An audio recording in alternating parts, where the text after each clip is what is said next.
নমস্কাৰ। আজিৰ গুৰুত্বপূৰ্ণ খবৰ কেইটামানৰ সৈতে আপোনালোকৰ মাজত আহিছোঁ। প্ৰথমতে আপোনালোকক জনাব বিচাৰিছোঁ, অসমৰ গৌৰৱোজ্জ্বল ইতিহাসক সন্মান জনাই মাননীয় মুখ্যমন্ত্ৰী ডক্টৰ হিমন্ত বিশ্ব শৰ্মা শৰাইঘাট ৰণ স্মৃতিসৌধ উদ্বোধন কৰিব আৰু পাণবজাৰত ব্ৰহ্মপুত্ৰ নদীমুখ উদ্যান সম্প্ৰসাৰণৰ আধাৰশিলা স্থাপন কৰিব। শৰাইঘাটৰ যুদ্ধৰ বীৰসকলৰ প্ৰতি শ্ৰদ্ধাঞ্জলি আৰু গুৱাহাটীৰ জনসাধাৰণৰ বাবে বিশ্বমানৰ নদী পাৰৰ নিৰ্মাণৰ দিশত ই এক বিশেষ পদক্ষেপ।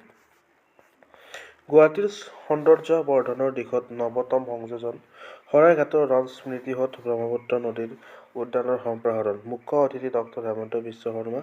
আৰু আপোনালোকে ছেকেণ্ড নিউজটো আপোনালোকৰ মাজত লৈ আহিছোঁ। গুৱাহাটীৰ যান-জঁট নিয়ন্ত্ৰণৰ লক্ষ্যৰে আন এটি অনন্য পদক্ষেপৰে মাননীয় মুখ্যমন্ত্ৰী ডক্টৰ হিমন্ত বিশ্ব শৰ্মা আজি ভৰলুমুখ দীনেশ গোস্বামী উৰণ সেতুখন ৰাইজলৈ উচৰ্গা কৰিব।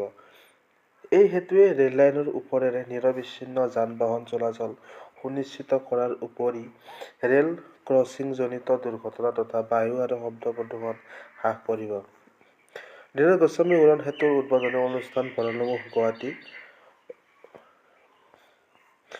মাননীয় মুখ্যমন্ত্ৰী ডক্টৰ হিমন্ত বিশ্ব শৰ্মা আজি ৰাজ্যৰ বন বিভাগৰ 143খন নতুন বাহনৰ ফ্লেগ অফ কৰিব, য'ত অসমৰ বন বিভাগত 143খন নতুন বাহনৰ ফ্লেগ অফ অনুষ্ঠান উদ্বোধন কৰিব, য'ত ডক্টৰ হিমন্ত বিশ্ব শৰ্মা মুখ্যমন্ত্ৰী অসম আৰু গৌৰৱোজ্জ্বল উপস্থিত থাকিব শ্ৰী চন্দ্ৰমোহন পাটোৱাৰী,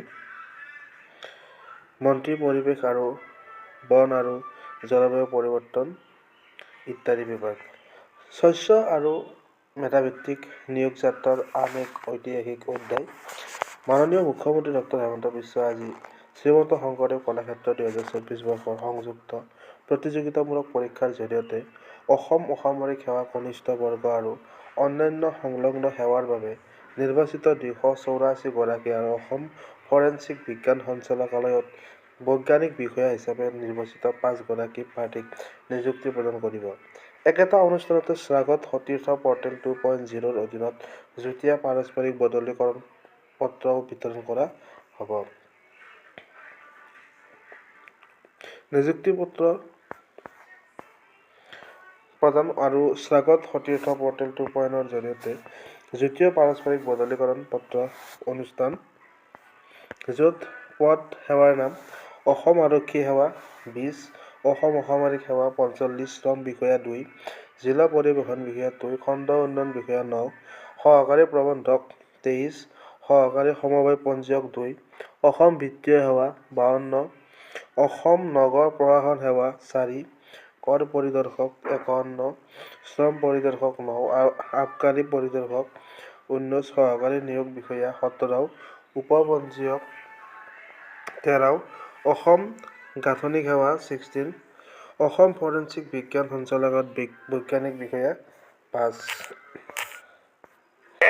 15 তাৰিখৰ আগতে আমি নিযুক্তি কেইটা দিব পাৰোঁ। সৰ্বশিক্ষা অভিযানৰ পৰা ৰেগুলাৰ গভৰ্ণমেণ্টত আহিব খোজা শিক্ষকসকলৰ নিযুক্তিৰ প্ৰক্ৰিয়াটো আমি 15 তাৰিখৰ আগতে শেষ কৰিব খুজিছোঁ।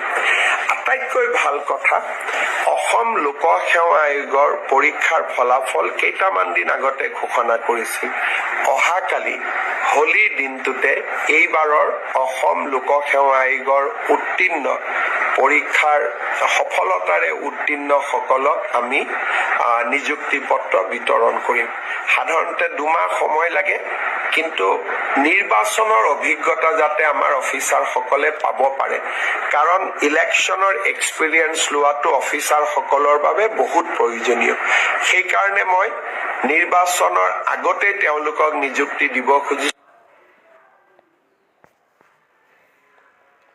আজি